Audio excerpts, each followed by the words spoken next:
name is Gavin Bamford and I'm Chair of History of Ulster. Today is the anniversary of the Battle of Jutland in 1916. We remember all those who fought and especially those who lost their lives.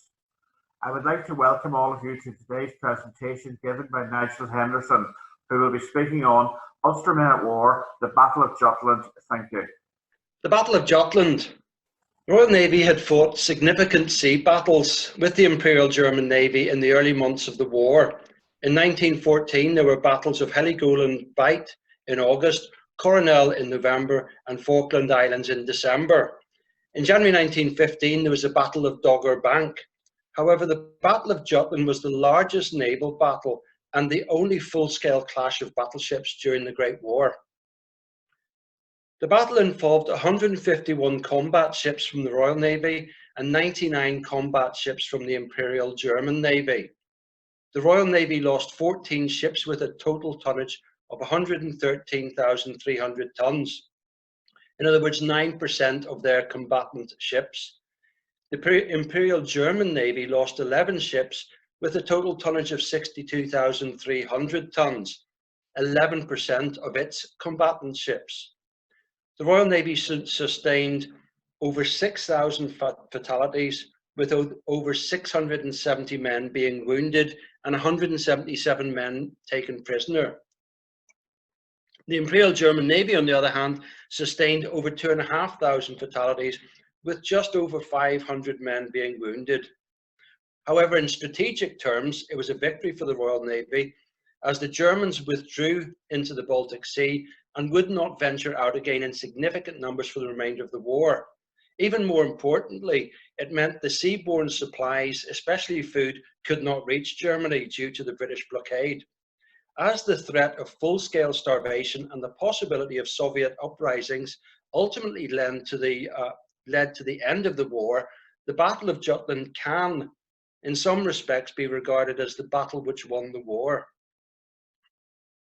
I'm going to be looking at a number of the ships which had a lot of Irishmen or Ulstermen on board, and I've picked out 4 or 5, and then I'm going to talk about individuals on each of those ships. So the first ship is HMS Invincible. She was a battle cruiser that was built on Tyneside in 1906-1907 and commissioned in 1909. She had participated in the battles of Heligoland Bight and the Falkland Islands in 1914. Invincible was refurbished at the Workman Clark shipyard in Belfast, probably in early 1915. On the evening of 31st May, the German ships Lützow and Der Flinger fired 3 salvos each at Invincible. At least one 12-inch shell struck her midships Q turret and detonated the midships magazine. The ship was basically blown in half and sank in 90 seconds, with the loss of 1,026 lives. HMS Badger picked up 6 survivors. Bernard Chambers was born on 26 March 1892 at Wilson's Place in Carrickfergus to William Chambers and Catherine McGee, being the eldest of their 8 children.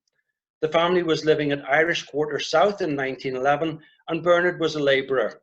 He enrolled in the Royal Naval Reserve on 22nd September 1914 and was posted to Invincible as a stoker.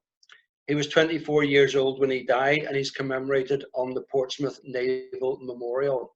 William Hubert Unsworth was born on 22nd August 1890 at Downshire View to William Thomas Unsworth and Mary Hartrick, being the eldest of their 4 children.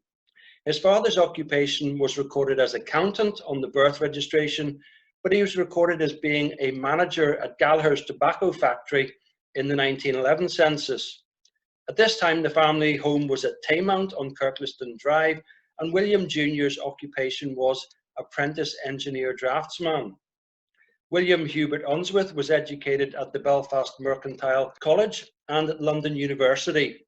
He served his engineering apprenticeship at the Workman Clark shipyard and held an appointment at Portadown Technical College. He was a machine construction teacher at the Belfast Municipal College of Technology when he received a commission as engineer sub-lieutenant in February 1915. William Unsworth was 25 years old when he died, and he's commemorated on this family memorial in Dundonald Cemetery. He's also commemorated locally on the Strantanan District Unionist Club War Memorial, on the memorial tablet in St Columba's Church of Ireland at Knock, and the Belfast Boat Club Memorial on the River Lagan.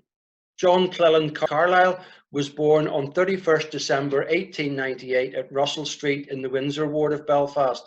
His parents were John Cleland Carlyle, a stonecutter, and Martha Turner. The family was living at Clementine Street in 1918. John Carlyle was an apprentice compositor when he enlisted in the Royal Navy as a boy second class on the 29th of January 1915. His 12-year period of engagement was designated to begin on the 31st of December 1916, which would have been his 18th birthday. He served on HMS Impregnable and was transferred to HMS Invincible as a boy first class on 14th May 1915. Newspaper reports at the time of his death gave his rank as gunner, so it is probable that John Carlyle was part of the gunnery crew. He was 17 years old when he died, and he's commemorated locally on the war memorials for Great Victoria Street Presbyterian Church and the Stationers, Printers and Allied Trades Memorial in St Anne's Cathedral. My apologies, I haven't changed the title for this one. Hugh Sloane Kerr was born on 7th October 1888 at Cosgrove Street to Robert Kerr and Ellen Jane Sloane, and he was an iron turner when he married Elizabeth Catherine Quinn on 2nd October 1915 at St Mark's Church of Ireland at Dundela. Hugh Kerr enrolled with the Royal Naval Reserve and was posted to HMS Invincible and was an engine room artificer when he died at the age of 26. His parents lived at Martinez Avenue and his widow lived at Woodcote Avenue, both in the Pottinger ward. Hugh Sloane Kerr is commemorated on the Harnden Wolff Queen's Island Memorial and on the memorial tablet for Bloomfield Presbyterian Church. Cecil Stanley Sanford was one of only 2 officers to survive the loss of Invincible. He was born on 12th October 1888 at Dramad in County Armagh to the Reverend Herbert Emilius Sanford and Alma Eugenie Stanley, being the second of their 6 children. His father died at Devon Place in Galway on 11th August 1899, and Cecil entered the Royal Navy as a midshipman on the 15th of September 1903 at the age of 14. He was promoted to sub-lieutenant on 30th March 1908 and to lieutenant on 30th December 1909. He was posted to Invincible on 10th July 1914 and participated in the battles of the Falkland Islands on 8th December 1914 and the Battle of Dogger Bank on 24th January 1915. At the time of the Battle of Jutland, he held the post of torpedo officer. Following the sinking of Invincible, he was a tutor at the torpedo school and was promoted to lieutenant commander on the 30th of December 1917 and posted to HMS Warspite. Cecil Stanley Sanford was a career naval officer and held the rank of Rear Admiral when he retired in July 1941. He returned to active service briefly between March 1942 and February 1943. Vice Admiral Wells wrote this assessment for his service record, and I quote, "has a rather higher opinion of his own capabilities than they actually warrant. Nevertheless, has given loyal and efficient service as commanding officer of HMS Iron Duke and has ably dealt with the many problems of this most complex command." The second ship is HMS Indefatigable, which was built at His Majesty's Dockyard in Devonport as part of the 1908-1909 naval programme. Her keel was laid down in February 1909. She was launched in October 1909 and commissioned in February 1911. Around 1600 hours on the 31st of May 1916, Indefatigable was hit around the rear turret by 2 or 3 shells from the German ship Von der Tann. She fell out of formation to starboard and started sinking towards the stern and listing to port. Her magazines exploded at 1603, and after more hits, one of the forecastle and one on the forward turret, she sank. There were 3 survivors from a crew of 1,019 men. George Gallagher was born on the 12th of February 1887 at Cregan Road in Londonderry, to George Gallagher and Catherine Kearney being one of their 10 children. George was a baker when he enlisted in the Royal Navy as a boy second class on the 23rd of July 1902 at the age of 15. His 12-year period of engagement commenced on the 12th of February 1905. His first ship was HMS Black Prince, which was also involved in the Battle of Jutland, and he was a stoker first class on HMS Temeraire at the outbreak of the war. He was posted to Indefatigable in August 1915 and was 29 years old when he died. He's commemorated on the Londonderry War Memorial. Michael Muldoon was born on 16th April 1893 at Corrawatty near King's Court in County Cavan to Bernard Muldoon and Ellen Carolan.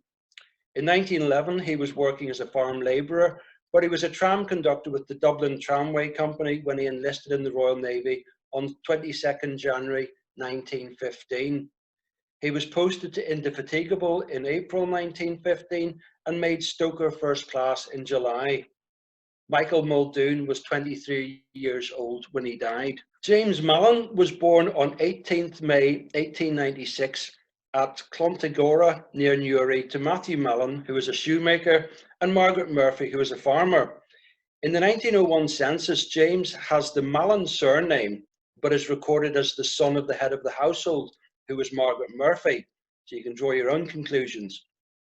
He was a farm labourer when he enlisted with the Royal Navy Marine Artillery on 10th July 1912 at Belfast. He held the rank of gunner when he was posted to Indefatigable in December 1913. He had just turned 20 when he died, and his father received a £10 war gratuity in February 1921. That would equate to £425 in current terms. The third ship I want to look at is HMS Queen Mary. She was the last battle cruiser built by the Royal Navy before the Great War. She was built at Jarrow under the 1910-1911 naval programme. Her keel was laid down on 6th March 1911. She was launched on 20th March 1912 and commissioned on 4th September 1913. She participated in the Battle of Heligoland Bight as part of the Grand Fleet in 1914, but a refit meant she missed the Battle of Dogger Bank in January 1915. During the Battle of Jutland, she was hit twice by the German battlecruiser Der Flinger during the early part of the battle, and her magazines exploded shortly afterwards. HMS Queen Mary sank with the loss of 1,266 officers and ratings. Richard McMaw was born at Eden near Carrickfergus on 18th March 1889 to Walter McMaw, a carpenter, and Annie Richmond, being one of their 10 children. I love this photograph of him with the fag hanging out of the side of his mouth. Richard McMaw was a fireman. In other words, he was a stoker of a furnace or boiler when he married Elizabeth McMurtry on 5th March 1913 at the Independent or Congregational Church in Carrickfergus. He enrolled in the Royal Naval Reserve on 7th October 1914 and served on HMS Hermione before being posted HMS Queen Mary on 14th September 1915. He was 27 years old when he died, leaving a wife and 3 children. Elizabeth McMaw was pregnant when Richard was killed and gave birth to their only son, Richard, on 17th November 1916 at Eden. Richard McMaw was a member of the Apprentice Boys of Derry and is commemorated on the Roll of Honour for the Kilroot True Blues LOL 1544. He's also commemorated on a family memorial in Temple Corran Old Graveyard in Ballycarry near Whitehead. Samuel Strange was born on 20th March 1872 at Drumbeg to William Strange and Mary Stewart, and he enrolled with the Royal Naval Reserve on 16th August 1895. Samuel married Isabella McWilliams on 14th February 1907 at Holy Trinity Parish Church in Belfast, and they were living at Welbeck Street in the Dock Ward in 1911. Samuel's occupation was recorded as sailor on the census, but his Royal Naval Reserve record sheet records that he worked at Harland and Wolff Engine Works between 1910 and 1914. So whilst he was in the Royal Navy Reserve, he was still employed at Harland and Wolff and would have done some annual service. He was awarded the Long Service and Good Conduct Medal, which he's wearing in this newspaper photograph, and he was awarded that in March 1913. On the outbreak of war, he was recalled to active service and posted to HMS Queen Mary as a stoker in August 1914. Samuel Strong was 44 years old when he died, and he is commemorated on the memorial tablet for Duncairn Presbyterian Church and on the Harlan Wolff Queen's Island War Memorial. Isabella Strange died of heart failure on 20th April 1916, aged 41, and is buried in Carnmoney Cemetery. Robert Gribben was born on 16th December 1876 at Main Street in Larne to William Gribben and Elizabeth McDowell. He was living at Key Lane when he enrolled with the Royal Naval Reserve on 22nd October 1904. Robert married Margaret Hunter on the 5th of April 1905 at the Larne and Inver Parish Church, and they were living at Key Street in 1911. Robert was recorded as Roman Catholic, but Margaret and their 3 children were all recorded as Presbyterian. The Royal Naval Record Card records that Robert was a stoker at the Larne Paper Mill Company, but a newspaper biography records he was a coal filler at Bank Quays for 2 firms, Howden Brothers and for Rainey and Hall. He was called up for active service on 3rd August 1914, joining Queen Mary, HMS Queen Mary, as a stoker on the 28th of August 1914. Robert was 39 years old when he died, and he's commemorated on the Larne Urban District War Memorial and on this family memorial in the Greenland Cemetery in Larne. Peter Kennedy was born on 7th July 1883 at Sloane's Court in Ballymena to Frank Kennedy, a fireman, and Jane McCart. He was living at North Thomas Street in Belfast when he married Sarah Jones from Pittsburgh Street on 26th December 1903 at St. Anne's Parish Church in Belfast. He was living at Ritchie Street when he enrolled with the Royal Naval Reserve on the 17th of February 1904. In 1911, Peter and Sarah were living at Monkstown with their 4 children, and Peter was employed as a fireman in a bleach works. In 1914, the family was living at Ritchie Street in the Duncairn ward of North Belfast, and Peter was working as a fireman at the Workman Clark shipyard. He was called to active service on 3rd August 1914, joining HMS Queen Mary on 23rd August as a stoker. So I'd imagine a lot of guys from Belfast were all being placed on HMS Queen Mary at more or less the same time. Sarah Kennedy had 5 children under the age of 11 when Peter Kennedy died at the age of 32. Peter Kennedy is commemorated locally on the Ballymena and District War Memorial, the memorial tablets for Castleton Presbyterian Church in Belfast and Harryville Presbyterian Church in Ballymena, and on the Roll of Honour for Cave Hill Temperance LOL 1956. His name is not commemorated on the Workman Clark Belfast Shipyard Memorial. The next ship I want to look at is HMS Defence, and she was a Minotaur class armoured cruiser built at the Pembroke Dockyard under the 1904-1905 naval programme. Her keel was laid down on 25th February 1905. She was launched on 24th April 1907 and commissioned on 9th February 1909. She was stationed in the Mediterranean when the Great War started and participated in the pursuit of the German battle cruisers SMS Guben and the light cruiser SMS Breslau. Whilst escorting the main body of the Grand Fleet on 31st May 1916, Defence was fired upon by 1 German battle cruiser and 4 dreadnoughts as she attempted to engage a disabled German light cruiser. She was struck by 2 salvos from the German ships and her rear magazine detonated. The fire from that explosion spread to the ship's secondary magazines, which also exploded. The ship sank at 14:20 with the loss of 902 lives, the only known survivor being a Govan man called Richard Creeth. Robert Kerr was born on 23rd November 1891 at Newton Stewart in County Tyrone, to Robert John Kerr and Martha Welch being the eldest of their 3 children.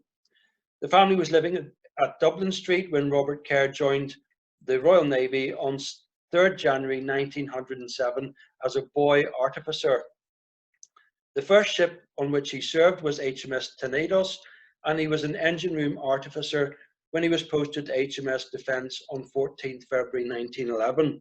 He was a third-class ERA when he died at the age of 24, and he's commemorated locally on this family memorial at Ardstraw Parish Church Graveyard in County Tyrone. Alexander Douglas Peel Hamilton was born on 6th May 1896 at Coolmore near Ballyshannon in County Donegal. His parents were William Alexander Hamilton and Ellen Mary Palmer, and he was one of their 4 children. His father was a landowner and resident magistrate, and Alexander was educated at Wellington College in Berkshire, and he was commissioned as a second lieutenant with the Royal Marine Light Infantry on the 22nd of August 1914. He was with the Chatham Division from October 14 to July 1915, when he was posted to HMS Defence as a lieutenant. He was 20 years old when he died. John Fulton Todd was born on 4th April 1869 at Rathmullen in County Donegal to Samuel Todd, who was a smith, and Annie Fulton. He was a hammersman when he joined the Royal Navy on 25th September 1891 as a stoker second class, and he was made stoker first class in September 1892. His service cards record that he had several tattoos: a shamrock heart and anchor, a mermaid, and, as you would expect of a naval man, a butterfly. At the end of his 12-year period of engagement, he signed on for a further 10 years in September 1901 and for a further 5 years in October 1913. He served on numerous ships before joining Defence on 22nd October 1912. He was 47 years old when he died, and he had been awarded 3 Good Conduct Stripes and had over 24 years continuous service in the Royal Navy. HMS Shark was an Acasta-class destroyer built at the Swan Hunter dockyard. Her keel was laid down at Wallsend Shipyard on 27th October 1911, and she was launched on 30th July 1912. In December 1914, several German battle cruisers set out on a raid against the coastal towns of Scarborough, Whitby, and Hartlepool. HMS Shark was one of 7 destroyers that sailed in support of the British battle cruiser squadron to combat this threat. At the Battle of Jutland, HMS Shark was part of the 4th Flotilla and led an unsuccessful torpedo attack against the flotilla of the German 2nd Scouting Group. The other 3 destroyers from this flotilla escaped with little damage, but Shark was crippled by gunfire. The Germans continued to assault Shark, and shortly before 7 p.m, Commander Loftus-Jones ordered the ship to be abandoned, and around 30 of her crew got onto rafts. 7 men were picked up 6 hours later by a Danish ship, but 1 died soon afterwards. In total, 86 men out of a crew of 92 died. Patrick Hugo Gerald Irving Vance, thankfully known as Pat, was born on 4th December 1896 at the Belfast Bank House in Enniskillen to James Gerald Galbraith Irving Vance and Claire Denny, formerly Richardson. His father was a bank manager and had been High Sheriff of County Monaghan. The family was living at Bangor in 1901, and Patrick Vance joined the Royal Navy as a midshipman on 15 September 1909 at the age of 12. He served on HMS King George V from May 1914 and was made acting sub-lieutenant in March 1916. He was posted to HMS Shark on 17th April 1916, and he was 19 years old when he died. Sub-Lieutenant Patrick Vance is commemorated on the memorial tablet for the Royal North of Ireland Yacht Club at Cultraw and on memorials for Helens Bay Parish Church and Glen Craig Parish Church. Moving on to the only naval Ulsterman to win a Victoria Cross in the Great War.